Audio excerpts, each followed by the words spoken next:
CTET appearing students हैं उनको मौका मिले। इसमें जो तर्क है विधानसभा में मैंने क्वेश्चन ये उठाया था। अब सरकार का कहना है कि दिसंबर में ही इस जो सेकेंड फेज़ की बहाली है उसको कंप्लीट होना है और सीटेट का जो रिज़ल्ट आएगा वो फरवरी चला जाएगा, कि हर साल अब अगस्त में बहाली होगी। तो जो सीटेट में अपीयरिंग स्टूडेंट्स होंगे वो फिर अगस्त में अप्लाई कर सकते हैं। ये सब बात तो सही है, लेकिन अब इनका कहना है कि हमने विज्ञापन में तो कहा था नहीं, विज्ञापन में हमने नियोजित के लिए अलग से कुछ नहीं कहा था। अब विज्ञापन को हम फॉलो कर रहे हैं, उसमें ऐड कर दिया गया है, तो 1,22,000 फिर बहाली हो रही है। तो जितने अभ्यर्थियों का नहीं हुआ है वो फिर से पढ़ाई करें और फिर से इस तैयारी में लगे, क्योंकि देखिए बहाली जल्दी होने वाली है। बिहार के नवनियुक्त शिक्षकों को नियुक्ति पत्र देने के बाद जिस तरीके से पोस्टिंग हो रही है उसको लेकर सवाल उठाया जा रहा है। ऐसे में जो अपीयरिंग कैंडिडेट है वो अपनी मांगों को लेकर अलग डटे हुए हैं। तमाम विषयों को लेकर आज हम पहुंच गए हैं माले विधायक संदीप सौरभ के पास। जुड़ेंगे, बात करेंगे, तमाम विषयों पर चर्चा करेंगे। संदीप सौरभ जी, जिस तरीके से बिहार में शिक्षक बहाली हुई, अब इसको लेकर अभ्यर्थी सवाल उठा रहे हैं। अभ्यर्थी कह रहे हैं कि फर्स्ट फेज की बहाली में अपीयरिंग कैंडिडेट को मौका मिला था, सेकेंड फेज की बहाली को लेकर वैकेंसी निकाल दी गई है, लेकिन मौका अपीयरिंग कैंडिडेट को नहीं दिया जा रहा है। इसको लेकर लगातार प्रदर्शन भी जारी है। देखिए, हमने भी मांग उठाई थी कि जो सीटेट अपीयरिंग स्टूडेंट्स हैं उनको मौका मिले इसमें, और चूंकि बीटेड तो कई सालों से नहीं हो रहा है, तो बीटेड के लिए भी हमने कहा था कि बीटेड अगर आप करवा दिए होते तो ये दिक्कत होती नहीं। अब सरकार का जो तर्क है विधानसभा में मैंने क्वेश्चन ये उठाया था।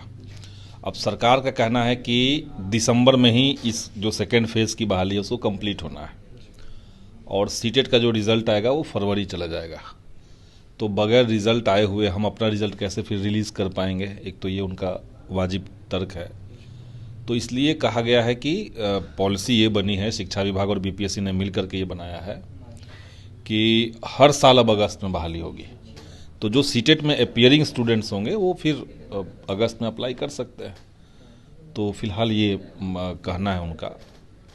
नियोजित शिक्षकों पर हम आते हैं। जिस तरीके से फर्स्ट फेज में बहाली हुई, फर्स्ट फेज की बहाली, उसमें नियोजित शिक्षकों के शामिल होने की बातें सामने आ रही थी। 28,000 से ऊपर संख्या भी बताई गई। ऐसे में अभ्यर्थियों के द्वारा सवाल खड़ा किया जा रहा है। वो कह रहे हैं कि जिस तरीके से बहाली हुई है उनको लेकर कोई और प्रावधान निकाला जाए और जो सीट बच जाएगा उस पर फर्स्ट फेज की बहाली में जो उम्मीदवार चयनित होने के कगार पे उनको बहाल किया जाए। ये सब बात तो सही है, लेकिन अब इनका कहना है कि हमने विज्ञापन में तो कहा था नहीं, विज्ञापन में हमने नियोजित के लिए अलग से कुछ नहीं कहा था। अब विज्ञापन को हम फॉलो कर रहे हैं, ये सरकार का कहना है। ये एकदम लॉजिकल बात यही थी कि जो नियोजित शिक्षक थे उनको उन्हीं के पद पर आप समाहित करवा लेते और जितने नए पद अनाउंस हुए थे फर्स्ट फेज़ के लिए उन सभी पदों पर आप नए अभ्यर्थियों को मौका देते तो ये ज़्यादा अच्छा था। तो इसके चलते सीटें बहुत सारी खाली रह गई हैं। अब उन सारी सीटों को जोड़ करके सेकेंड लिस्ट निकालने के बजाय TRE2 में उनको मौका दिया जा रहा है, उसमें ऐड कर दिया गया है। तो 1,22,000 फिर बहाली हो रही है। तो जितने अभ्यर्थियों का नहीं हुआ है वो फिर से पढ़ाई करें और फिर से इस तैयारी में लगे, क्योंकि देखिए बहाली जल्दी होने वाली है, बहुत टाइम इसमें नहीं लगेगा। तो इसलिए कंफ्यूज रहने से अच्छा है कि अपना एक लक्ष्य बना करके उस पर बढ़े। ऐसे सुधार की मांग करेंगे माले विधायक संदीप सौरभ? हमने मांग किया है, हमने विधानसभा के अंदर भी ये कहा है कि जितनी त्रुटियां हैं, जितने गलत तरीके से अभ्यर्थियों का चयन इसमें हुआ है और समय समय पर जिला शिक्षा पदाधिकारी के माध्यम से जो निष्कासित हो रहे हैं लोग, तो उन तमाम पदों को एक साथ जोड़ करके सेकेंड लिस्ट आप निकाल देते। मिनिमम एलिजिबिलिटी पॉइंट जिन लोगों ने क्रॉस कर लिया उनको सबको आप सेकेंड लिस्ट में मौका देते। तो ये मांग हुई, लेकिन वो वही जवाब आया कि नहीं, हम इसको जोड़ करके फिर से नया सीट निकाल रहे हैं। जिस तरीके से नियुक्ति पत्र बांटा गया, पोस्टिंग की बातें आ रही है, पहले भी जीतनराम मांझी ने आरोप लगाया था, फिर से एक बार आरोप लगाते हुए नजर आ रहे हैं। वो कह रहे हैं कि बाहरी जो छात्र बिहार के बाहर से जो आए हैं उनको ट्रांसफर पोस्टिंग किया जा रहा है शहरों में और उनसे पैसे लिए जा रहे हैं। ऐसे में पैसा लेकर ट्रांसफर पोस्टिंग किया जा रहा है। जीतनराम मांझी और भाजपा का पूरा कुनबा अभी घबराए हुए लोग हैं और इसी घबराहट में वो उलझुल बयान दे रहा है। बिहार के अंदर सरकार ने जो बड़े पैमाने पर बहाली की है, इसने समूचे देश में एक मिसाल कायम किया है। 90 के दशक के बाद देखिएगा कि धीरे धीरे सरकारों की तरफ से 1 लाख से ज़्यादा बहाली लाने का जो पूरा सिस्टम था वो लगभग ख़त्म हो गया था। बिहार ने उसको शुरू किया। 1,09,000 बहाली पहले आई, फिर 1,22,000 बहाली अब आ रही है। तो बड़ी संख्या में जब बहालियाँ आ रही है, यहाँ तक कि केंद्र सरकार भी इतनी बहाली नहीं दे पा रही है।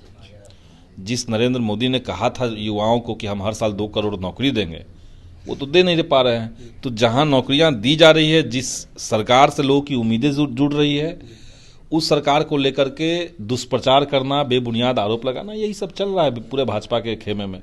जीतन राम मांझी उसी खेमे के अब हो चुके हैं, तब वही उसी सुर में बात कह रहे हैं। इसमें कोई लॉजिकल बात नहीं। संदीप सौरभ जी, जिस तरीके से पोस्टिंग की बातें आ रही है, अब एक वीडियो सामने निकल के आया सोशल मीडिया पर, काफी तेजी से वायरल हो रहा है, आप भी देखे होंगे। ऐसे में एक शिक्षिका जो है वो अपना योगदान देने बेतिया के एक सरकारी स्कूल में पहुंची थी। झोपड़ी का वीडियो सामने निकल के आया, जहां बैठने की भी जगह नहीं है, जमीन में बैठकर वो योगदान देती हुई नजर आ रही है। कैसे देख रहे हैं? नहीं, ये तो सच्चाई है। बिहार में अभी भी बहुत सारे स्कूल्स ऐसे हैं जिसके पास बिल्डिंग्स नहीं है, बेसिक इंफ्रास्ट्रक्चर की कमी है, पानी नहीं है, शौचालय नहीं है। ये तो है समस्या। इसी समस्या का तो समाधान चाहिए। जब तक इसको आप सॉर्ट आउट नहीं कर पाएंगे, जब तक आप स्कूलों के अंदर छात्रों को बैठने लायक जगह नहीं बना पाएंगे, तब तक आप 100% अटेंडेंस खोज भी लेंगे तो कहाँ से आ पाएगा। तो यही हकीकत है।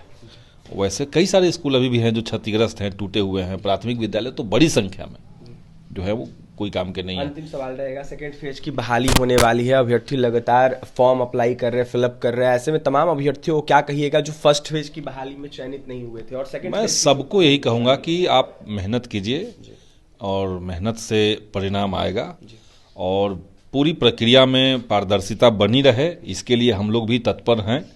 कहीं कोई गड़बड़ी, कोई पेपर लीक ना हो, जैसे पिछली बार नहीं हुआ, फर्स्ट फेज में नहीं हुआ, तो हम यही उम्मीद करते हैं कि इस बार भी नहीं होगा। और जो योग्य अभ्यर्थी होंगे, जो मेहनत करेंगे, जिनके अंदर टैलेंट होगा, वो सब लोग निकालेंगे।